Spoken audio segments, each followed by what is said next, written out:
tenemos a la iglesia metida en un miedo y un temor, porque las fábulas y todos estos mitos lo que traen es incertidumbre en el pueblo. Tenemos la gente llena de miedo y temores porque tenemos personas que lo que están atendiendo no es Biblia. ¿Ves? No están atendiendo Biblia, están atendiendo cuentos de vieja, cuentos de camino. Mire, Trump es un político. Estuvo 4 años. Como Dios pone reyes, quita reyes, lo puso Dios allí. Porque hay reyes que Dios pone para bendición de la nación y hay reyes que Dios pone para juicio de la nación. ¿Ves? Entonces, ya la profecía, ya el 20, oficialmente, se va a saber, ¿verdad? Si Dios, que yo creo que ya se acabó, ya está ese hombre ahí. Ahora surge que la iglesia va a ser perseguida. Y entonces, yo me pregunto, ¿la gente se creerán que la iglesia solamente existe en Puerto Rico y que la iglesia solamente es la iglesia que está en Estados Unidos? ¿Sabe? La gente no cree en la iglesia de Centroamérica, de Sudamérica, de Europa, de Asia. Entonces, la gente de África, la gente se cree que la iglesia son ellos. No, soy yo. La iglesia es la que mía, la de Aguadilla, no existe otra iglesia. ¿Por qué? Porque no repasamos las doctrinas fundamentales. La iglesia es el cuerpo visible y invisible que rodea el globo terráqueo. Entonces, usted analiza las escrituras y vaya al libro de los Hechos. En el capítulo 4 ya comenzaron la persecución. Pedro y Juan fueron llevados al concilio y fueron amenazados para que no hablaran. La iglesia se unió, comenzó a orar, el lugar tembló, fueron todos llenos del Espíritu Santo y comenzaron a hablar con denuedo. ¿Qué Dios utilizó en Hechos capítulo 4? Utilizó el momento de persecución, lo cambió en un momento de victoria. Comenzó la unidad y comenzó el poder de Dios a manifestarse. Capítulo 6, de hecho, Esteban, muerto. Pero Esteban, su muerte se convirtió en una predicación, porque Esteban no negó a Cristo. Y aunque murió, es ganancia, es el primer mártir de la iglesia, y se nos olvida para qué fuimos llenos del Espíritu Santo. Hechos capítulo 1, verso 8. Y recibiréis, ¿verdad?, el Espíritu Santo, y seremos testigos en Jerusalén, Judea, Samaria y hasta los confines de la tierra. Y se nos olvidó para qué es el poder. El poder no es para brincar como canguro, el poder no es para hablar lengua. Y claro que el poder de Dios provoca esa manifestación en el cuerpo de Cristo. Pero cuando usted estudia para qué le dieron poder, porque Cristo sabía que a la iglesia le venía un momento de confrontación, un momento de persecución, cuando Cristo dijo, aquí lo envío como oveja en medio de lobo. Él sabía lo que le venía, el desafío tan grande que le venía del imperio romano. Entonces, para eso le dieron poder. ¿Qué es poder? Es dunamis. ¿Para qué? Para ser testigo. ¿Qué es testigo? Venía de la transliteración mártir, una persona que da su vida por lo que cree. Eso es mártir. Entonces, Esteban, vemos el poder de Dios sobre él. Gloria al nombre del Señor. Sobre él, que aún dio su vida y aún recibiendo pedrada, él testificó de Cristo, él predicó de Cristo. Surge una persecución. Se levanta Saulo de Tarso. La iglesia en Jerusalén se dispersa. Gloria al nombre del Señor. ¿Sabes por qué? Porque si no viene el momento de la persecución, la iglesia se hubiese quedado cantando corito en Jerusalén. Estaban cómodos. ¿Ves? La iglesia está cómoda. La iglesia tiene sus templos pagos. Tenemos templos con aire, con butacas, guagua. Ya no existe como cuando yo me criaba, los bancos de madera, que eso, hermano, ya a la media hora usted sentía que esa tabla, que estaba a fuego. No, estaba ahí. Ahora tenemos asientos cojinados. Bueno, los cojines, las sillas de mi iglesia tienen cojines de asientos de aviones. Compramos la mejor, en nombre de Jesús. Entonces tenemos la iglesia dormida, tenemos la iglesia cómoda. Y si usted se pone a ver el repaso bíblico, ¿verdad? El repaso bíblico de las persecuciones, Dios siempre se glorificaba. Dios siempre hacía algo. Aún en el momento de la iglesia perseguida, que es representada por la iglesia de Esmirna, que es el segundo siglo de la iglesia posapostólica, la iglesia sufrida, Cristo le dice que es la iglesia más rica de todo el Apocalipsis. No era la Odisea. Era la iglesia de Esmirna, la iglesia perseguida. ¿Verdad? Porque eran ricos en el espíritu, porque nosotros hoy en día tenemos riquezas materiales, pero nos hemos olvidado de las riquezas espirituales, de la oración, del ayuno. Ya no se predica de la oración, del ayuno, de los dones del Espíritu, del bautismo del Espíritu Santo. Ahora estamos pendientes a lo que pasa por aquí, lo que pasa por allá, que es lo que está pasando. Cuidado y tenga cuidado. No, hermano, aquí lo que está pasando es que Cristo viene a buscar a su iglesia, ¿verdad? Y aquí la historia enseña y la Biblia enseña que cuando las cosas se ponen malas en la tierra es cuando se pone buena para la iglesia, porque es el perfecto escenario para Dios glorificarse. Pero estamos llenos de sensacionalismo y estamos llenos de fatalismo y estamos esperando el terremoto y estamos esperando la guerra y estamos esperando aquello y estamos esperando los desastres, pero no estamos esperando a Cristo. Y la iglesia está metida en un espíritu de temor que la tiene arropada, que la tiene detenida. ¿Por qué? Por atender a fábulas y cuentos de vieja. Eso es lo que está pasando. Atendiendo a cuanto cuento de vieja. Y la persecución no es nueva. La persecución para la iglesia no es nueva. ¿Por qué? Porque durante toda la historia de la iglesia ha sido perseguida. Quizá usted no tiene una persecución física, pero la tengo doctrinal. La tengo doctrinal, ¿verdad? La tengo doctrinal. Y el que predica la sana doctrina bíblica, ¿verdad? La santidad, el arrebatamiento pretribulacionista, la santidad sin la cual nadie verá al Señor, la sana doctrina, tiene persecución. Se registró que en el año 2020, y se prevé que para el 2021, 340 millones de creyentes serán perseguidos y están siendo perseguidos. ¿De qué estamos hablando? Entonces la gente se cree que es Biden que va a empezar la persecución. Y si empieza Biden y si hace lo que le dé la gana, es porque está en una agenda profética.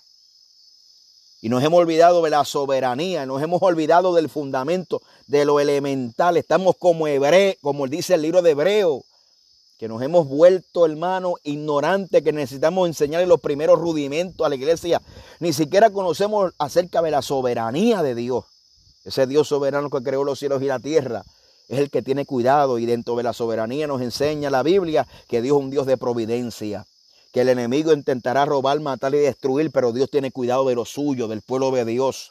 Entonces el problema, como yo predicaba en el mensaje de anoche a la iglesia, tenemos un enemigo todopoderoso como el que lo vieron los 10 espías. De 12, 10 espías se concentraron más en los hijos de Anac que en la tierra que fluye leche y miel. Entonces tenemos la iglesia hoy enfocada en los hijos de Anac, porque Anac significa cuello alargado, los gigantes, que para ellos nosotros parecíamos langosta. Y el informe de los 10 dijeron, ellos son más fuertes que nosotros, ellos son más poderosos que nosotros. La gente se olvidaron de la tierra prometida, la gente perdieron el enfoque del cielo, del arrebatamiento, de lo que viene. Es más, muchos lo están negando. Porque esta prueba es lo que he venido para probar los fundamentos de la iglesia. Y la gente lo que están pendientes, hermano, sálgase a ver la historia del Salmo, sálgase a ver la historia de David y Goliat, por favor. Entonces tenemos predicadores que dicen, yo leo la Biblia, no es leerla, es escudriñarla. Tenemos predicadores que siempre están señalando al conocimiento bíblico y quieren mantener en un error. Aquí se celebra, hermano, gloria al nombre, la ignorancia bíblica se celebra como si fuera algo espiritual. Reprenda al diablo y los demonios y sea responsable.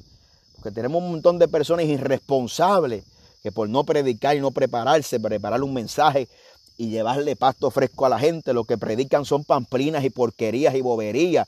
Te leen el texto bíblico y terminan en Japón y no te dicen nada de lo que pasó en el contexto histórico de la Biblia. Eso no es predicación. Leen un texto bíblico y empiezan a criticar y a criticar y a criticar. Y hay gente, y hay pastores, y hay esto, y hay esto. Hermano, alguien le tiene que decir a esa gente que predicar no es bochinchar en el altar. Alguien le tiene que decir eso. Entonces, tenemos la gente muriéndose de hambre en las bancas de la iglesia por predicadores irresponsables que solamente abren la Biblia cuando van a predicar, manteniendo a la gente en ignorancia bíblica. Tenemos a la gente alimentándose del Facebook de pamplinas y porquería, que lo que están desviando la fe de la iglesia. ¿Ve? Tenemos a la gente temblando. Imagínate, no pasaron la prueba del COVID. Gente que no pasaron la prueba. Se apartaron, están en el mundo. ¿Por qué? Porque como no hubieron templo, no nos reunimos en un templo físico, en un edificio. Esto lo que demostró es que la gente no tiene intimidad con el Señor, no oraban en las casas, porque si hubiera un diario devocional, a la gente, esos momentos de no poder congregarse, no le apagaban el fuego, porque había un diario devocional, pero lo que ha demostrado es que no tienen diario devocional con el Señor. Entonces la gente va a la iglesia los días de culto a orar y a hablar con Dios y a cantar, y el resto de semana no oran, no cantan, no alaban, no meditan, no leen escritura. Ese es el evangelio que se vive. Por eso es que tenemos, hermano, la generación más mediocre. Tenemos que levantarnos en el nombre de Jesús. Y hay que volver, hermano, a la oración y al ayuno, a la palabra. Y nadie habla de oración, nadie habla de vigilia, nadie habla de llenura del Espíritu Santo. Tenemos a la gente en el miedo y en el miedo y en el miedo, y dale con aquello. Y si viene persecución, ¿y qué pasa? Que venga. Y que Dios nos ayude. ¿Dónde estaban los que cantaban los coritos del diablo, que cogían al diablo y lo pasaban al diablo, hermano, que cogían al diablo del micrófono, lo cogían y lo barataban? Pero en la pandemia, aquellos que cantaban los coritos de fuego de diablo, se le apagó el fuego, se los llevó el diablo. Esa es la verdad. Hay que hablar con la verdad, hermano. Porque no es cantar corito, no es mostrarse. Fíjese lo que la Biblia dice en el libro de Judas. Que la caja Miguel no prefirió proferir palabra de maldición contra Satanás cuando contendía con el cuerpo de Moisés, sino que le dijo: Jehová te reprenda. Hay gente que se cree que esto es una guapería, que usted señale que usted sí puede con el diablo, que usted es el más guerrero, que usted es el que coge el diablo por los cuernos, los arrastra. Entonces la gente tiene osadía, la gente está equivocada. ¿Por qué? Porque usted es un ser humano y eso es un espíritu, y usted ni siquiera ese arcángel, él fue a contender él fue con una misión, y el diablo se metió. ¿Y qué le dijo? Jehová te reprenda. Lo que significa es, bueno, yo vine a atender esta necesidad que fue enviado. Jehová, repréndelo. Y él siguió lo suyo. Estamos desviándonos del propósito de Dios, pendiente a las cosas secundarias. Cristo está a la puerta. Entonces hay otro mito. ¿Qué otro mito? Cuando venga la persecución, entonces Cristo viene. Eso es mentira. ¿Por qué? Porque ya le probé por la Biblia que desde que la iglesia nació está siendo perseguida. Desde el capítulo 4 del libro de Hechos está siendo perseguida. La doctrina de la inminencia, que significa que Cristo puede venir en cualquier momento, nos enseña que los cumplimientos de Mateo capítulo 4 se comenzaron a manifestar desde el inicio de la iglesia. Apostasía, herejía, usted lo ve en la mayoría del propósito por lo cual fueron escritas las epístolas y las cartas en la Biblia, fueron escritos por el ¿qué? Por el judaísmo, que quería introducirse, querían judaizar la iglesia, y querían también el gnosticismo y la filosofía, que querían meter griega dentro de la esencia del cristianismo. ¿Ves? Y eso surgió en la iglesia de sus inicios. Guerras, rumores de guerra. La iglesia vivió tiempos de peste, no es nuevo. Lea la historia de la peste negra en la Edad Media, en Europa. Años duraron. La iglesia estaba presente, ¿verdad? Y hoy se quiere proyectar y se quiere hoy en día entrar en muchas especulaciones que lo que están es turbando a la gente en vez de edificar a la gente. Hoy se presenta un enemigo todopoderoso. Claro que hemos sido testigos, ¿verdad? Yo por lo menos le puedo decir que yo me gustaba ver las noticias, pero el 2020 se destapó y se evidenció la preferencia, la manipulación de la noticia. Es evidente. Es evidente la censura en Facebook de ciertos temas, que a veces hasta los likes los tumban y un sinnúmero de cosas. Cosas evidentes que se pueden probar. Otras cosas son rumores. La gente hablando. Yo he dado conferencias, tengo conferencias desde el 2014, 15, acerca del nuevo orden mundial. Conozco esos temas de los Illuminati, de aquello, del gobierno detrás del gobierno. Claro que es real. En términos bíblicos se habla del misterio de iniquidad. Pablo lo identifica en 2 de Corintios, en 2 de Tesalonicenses capítulo 2, como el misterio de iniquidad, ¿verdad? Que es ese plan del enemigo para acomodar todo para la manifestación del anticristo. Ahora bien, como yo enseño en las clases de escatología a los estudiantes que están con nosotros, cuando usted analiza el capítulo 16 del libro de Apocalipsis, que luego de la última copa que Dios derrama, dice que vino a memoria, ¿verdad? Esa memoria es lo que va a suceder en el capítulo 17, que es la sentencia sobre el sistema religioso mundial, que es representado por esa mujer, ¿verdad? Que es la gran ramera. Pero en el capítulo 16, los últimos versículos dicen que los 10 reyes que están gobernando juntamente con el anticristo, dice que Dios puso en el corazón que se levantaran en contra de ella. Porque usted está viendo la soberanía de Dios obrando en un plan divino escrito ya. Entonces, ciertamente hay un mundo lleno de tinieblas. Ciertamente hay un gobierno detrás del gobierno, que Pablo lo testifica, que es el misterio de iniquidad, que todos están trabajando para la implantación del gobierno del anticristo. Pero fíjese bien, cuando usted analiza el libro de Apocalipsis, el primer sello abre con este personaje montado en un caballo blanco, que nada que ver con Apocalipsis capítulo 19.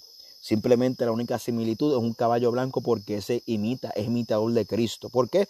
Porque en el capítulo 19 desciende Cristo con diademas, ¿verdad? Que son muchas coronas, porque Él es Rey de Reyes y Señor de Señores. Más sin embargo, en el capítulo 6 de Apocalipsis aparece este personaje montado sobre un caballo, salió para vencer y venciendo, y se le fue dado corona, o sea, se hizo rey. Más sin embargo, en el capítulo 19 ya ese personaje era rey y se identifica como Rey de Reyes. En el capítulo 6 de Apocalipsis, ese personaje que el primer sello se abre, ese personaje del anticristo. Pero saca sus garras en el capítulo 13, que lo identifica la semana 42, que es la mitad de la tribulación. Fíjese bien, él aparece como un personaje de paz. Él rompe el pacto, ¿verdad? Y saca sus garras, porque Juan lo ve como esta bestia que sale del mar, ¿verdad? Que es el anticristo, el poderío del gobierno, y esta bestia que sale de la tierra, que es el poderío de o el sistema religioso, ¿no? Pero no se manifiesta cuando Él quiera. O sea, no saca las garras cuando Él quiera. Él saca las garras en el preciso momento ya escrito por Dios. ¿Y qué yo quiero decir con esto? Que hay un Dios que tiene control, que no es lo que planifiquen los Illuminati, no es lo que diga aquello, no es lo que diga aquello, que van a terminar. No. Aquí hay un plan, aquí hay una providencia de Dios. Aquí hay un Dios soberano. Ciertamente Satanás es el príncipe de este mundo, pero Jesús es el Rey de Reyes y Señor de Señores, el soberano Dios, ¿verdad? Y aquí Dios es el que tiene el control. Entonces se presenta y se proyecta como los 12 espías. Aquellos 10 espías dijeron, ahí están los hijos de Anac, que son, ¿verdad?, los hijos de los gigantes. Esa gente son más poderosa que nosotros. Entonces, la gente cree que la oposición es más grande que la promesa. Y no es así. La promesa es más grande que la oposición. ¿Ves? Por eso que cuando usted mira la promesa, la bienaventurada esperanza, el repaso de lo que pasa históricamente en los momentos de persecución con la iglesia, cómo Dios une su iglesia, cómo Dios aviva su iglesia, cómo Dios saca su cara por la iglesia, cómo la provisión de Dios se manifiesta en esos momentos terribles, aunque ciertamente entonces estamos igual nosotros. ¿Por qué? Porque estamos presentando a ese plan, a esa estrategia mundial como si fueran los todopoderosos, ¿ves? Como si la élite fuera los todopoderosos. Aquí ellos no podrán hacer más ni menos de lo que Dios le permita hacer, ¿ves? Ni más ni menos. Eso enseña la soberanía de Dios. Tenemos mucha gente temblando, llena de miedo, de temores. Otros están saturados de profetas y se han vuelto hasta defensores de los profetas. A la gente no le importa lo que la Biblia diga. A la gente lo que le interesa es lo que el profeta. Porque yo entiendo. Porque es más fácil escuchar y ver por Facebook Live que escudriñar, orar y pedir a Dios discernimiento. Y escuche bien, en Juan 10, la Biblia dice que mis ovejas conocen mi voz. ¿Cómo es posible que la mayoría de la iglesia no puedan identificar a un lobo en una falsa profecía? Ya sea porque para los de sana doctrina es fácil identificar una profecía de esa de prosperidad, de esa de Disney, ¿verdad? Pero no saben identificar esas profecías fatalísticas que el 2020 estuvieron llenas porque se han ido a los extremos, ¿eh? Por un lado, te profetizan carro, casa, bendición, y por otro lado te profetizan catástrofe, ¿verdad? Y no hay ese balance bíblico, profético, donde juntamente con los acontecimientos, como los profetas del Antiguo Testamento, que anunciaron juicio, pero también anunciaron un día de restauración. Entonces, el 2020 estuvo repleto de profecías fallidas, que si venía, nos quedamos esperando en el mes de octubre, en el mes de noviembre, nos quedamos esperando la hambruna, después la movieron de fecha en diciembre y que la Casa Blanca iba a explotar. Y después dicen, no, fue que Dios cambió sus planes y lo pasó para enero. No. Si usted dio una fecha, no se cumple como se dio, porque las profecías no se arreglan, tampoco se defienden. Si Dios habló, se cumple. Pero después cuando los profetas, que son tan cínicos, ven que no se cumple, las tratan de arreglar. Son falsos profetas, ¿verdad? Ya tenemos la gente saturada de esta falsa información, de desinformación, de fábula, de teoría de conspiración. Tenemos la iglesia saturada y no hay gente que predique en Biblia. Se fueron la Biblia, se fueron los textos bíblicos, se fueron los textos de las promesas, se fue todo. Tenemos entonces la gente temblando. ¿Qué va a pasar? ¿Tú sabes lo que va a pasar? Y como yo dije un mensaje en mi iglesia, tenemos la costumbre de buscar profecías de nuevo año, como si fuéramos espiritistas y chamanes. Entonces utilizamos la profecía con el único propósito de descubrir el futuro. La Biblia habla del futuro y está escrito en Apocalipsis. No, pastor, que yo quiero saber de mi futuro. Bueno, te voy a decir tu futuro. Todo lo que va a pasar, si amas a Dios, obrará para bien. Se acabó. Este camino está lleno de espinas y abrojos. Es un camino estrecho. Vendrán momentos difíciles, vendrán momentos de bonanza, pero si Dios está contigo, tú vas a vencer. Se acabó. Yo no necesito que el profeta tal más cual me diga, este es el año de la bendición, este es el año de la promesa, este es el año de aquello, este es el año. Yo estoy caminando en Cristo. Y en su tiempo veré sus promesas. Y si estamos en Cristo, estamos bajo la cobertura de Dios. Y si estamos en Cristo y morimos, es porque nos tocó el día de irnos con el Señor y partir con el Señor. Debemos confiar en Dios. Ahora, hay falta de fe en el pueblo. Hay falta de fe. Hay falta de fe porque hay falta de oración. Este género no sale si no es con ayuno y oración. ¿Por qué no podemos echarle fuera? Porque este género no sale. La oración es la que aumenta la fe. No hay fe. La gente se está muriendo porque no le estamos dando el alimento bíblico necesario. Y la gente no quiere escuchar Biblia. La gente quiere escuchar cuentos de camino. Y no quieren escuchar las escrituras. Que Dios nos ayude. Que Dios nos ayude a permanecer firmes y fiel en el Señor. Y por nosotros poder transmitir esta palabra de fe en medio de esta crisis. Que Dios está en control. Tenemos la gente desanimada. Tenemos gente que se han apartado. Pero los que han quedado tienen los brazos abajo, las rodillas paralizadas, el desánimo, el desaliento. Pastores a punto de correr. Pastores a punto de cerrar la iglesia. ¿A qué Dios te llamó? Dios te llamó a perseverar, a ser obediente. El que te llena la iglesia y el que trae las almas se llama Dios. A ti te toca obedecer y caminar, así sea en el desierto, con 1, con 2, con 3. Aquí que se prueban los llamados de Dios en el desierto, cuando la gente se van, corren, te quedaste solo, pero tienes a Dios. Entonces, nosotros necesitamos ministrarle fe al pueblo en medio de esta crisis de palabra que hay, en medio de esta crisis que hoy creemos que el diablo está en control del planeta Tierra. Él es el príncipe, pero Jesucristo es el Rey de Reyes, el Señor de Señores, el soberano. Él tiene supremacía. Todo está debajo de los pies de Cristo y nada está por encima de Él. El Shaddai, el altísimo Dios. Entonces, tenemos gente, los que han quedado dentro de los templos, están con las manos abajo, las rodillas paralizadas, turbados, llenos de miedo, de temores. Hermanos, es tiempo de pararnos en el nombre de Jesús, volver a la oración, volver al ayuno, apagar un poquito las redes sociales, porque existe algo que se llama la mentalidad de rebaño. Estos medios sociales están creados por ingenieros, psicólogos que saben lo que a la gente le gusta, la manipulación. Esto no es simplemente para compartir o para socializar, esto está diseñado para controlar las masas.